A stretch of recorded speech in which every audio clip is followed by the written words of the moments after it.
The Adventures of Huckleberry Finn. Chapter 26. I Steal the King's Plunder.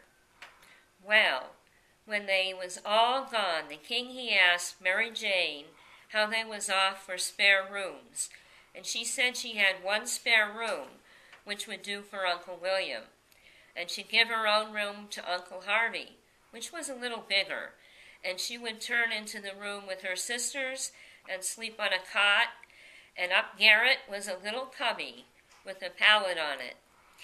The king said the cubby would do for his valet, meaning me. So Mary Jane took us up, and she showed them their rooms, which was plain but nice. She said she'd have her frocks and a lot of other traps took out of her room if they was in Uncle Harvey's way, but he said they weren't.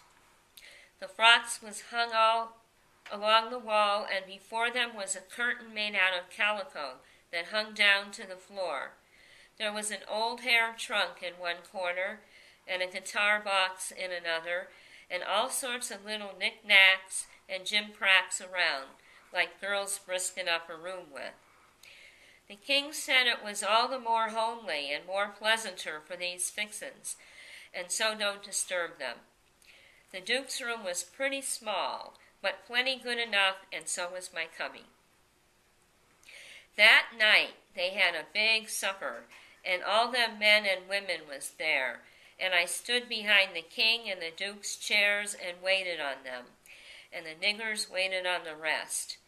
Mary Jane, she sat at the head of the table, with Susan alongside of her, and said how bad the biscuits was, and how mean the preserves was, and how ornery and tough the fried chickens was, and all that kind of rot, the way women always do to force out compliments. And the people all knowed everything was tip-top and nice, and said so. Said, how do you get biscuits to brown so nice? And where, for the land's sake, did you get them amazin' pickles? And all that kind of humbuggy talk.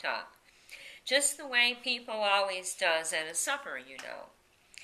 And when it was all done, me and the hare-lip had supper in the kitchen off the leavings, whilst the others was helping the niggers clean up the things. The hare-lip, she got to pumping me about England, and blessed I didn't think the ice was getting mighty thin sometimes. She says, did you ever see the king? Who? William IV? Well, I bet I have. He goes to our church. I knowed he was dead years ago, but I never let on. So when I says he goes to our church, she says, what? Regular? Yes, regular. His pew's right over opposite ourn, on t' other side the pulpit. I thought he lived in London. Well, he does. Where would he live? But I thought you lived in Sheffield. I see I was up a stump.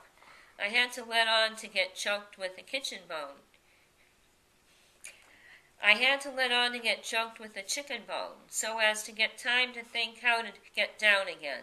Then I says, I mean he goes to our church regular when he's in Sheffield. That's only in the summertime, when he comes there to take sea baths. Why, how you talk. Sheffield ain't on the sea. Well, who said it was? Why, you did. I didn't, nother. You did. I didn't. You did. I never said nothing of the kind. Well, what did you say then? Said he had come to take the sea baths. That's what I said. Well then, how's he going to take the sea baths if it ain't on the sea? Looky here, I says. Did you ever see any Congress water? Yes. Well, did you have to go to Congress to get it? Why, no. Well, neither does William IV have to go to the sea to get a sea bath.